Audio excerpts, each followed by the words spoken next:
स्वागत है आपका बी न्यूज़ नेशन में। मैं हूं मुजम्मिल मोमीन। तारीखी शहर बीजापुर ने आज एक अजीम इंसान, एक बेहतरीन उस्ताद और एक सच्चे रहनुमा को खो दिया। हम बात कर रहे हैं डॉक्टर मोहम्मद शफी दिलशाद सर की, जो बीजापुर शहर के एक मशहूर शख्सियत थे, जो अब हमारे बीच नहीं रहे।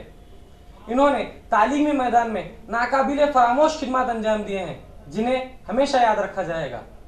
दिलशाद सर अपनी सोच और अपनी किरदार के लिए उनके चाहने वालों के दिल में हमेशा जिंदा रहेंगे। बी न्यूज़ नेशन की तरफ से दिलशाद सर को सलाम। अच्छे बुरे की तुमको मैं खबर दे के जाऊंगा, चेहरे को पढ़ने वाली मैं नज़र दे के जाऊंगा।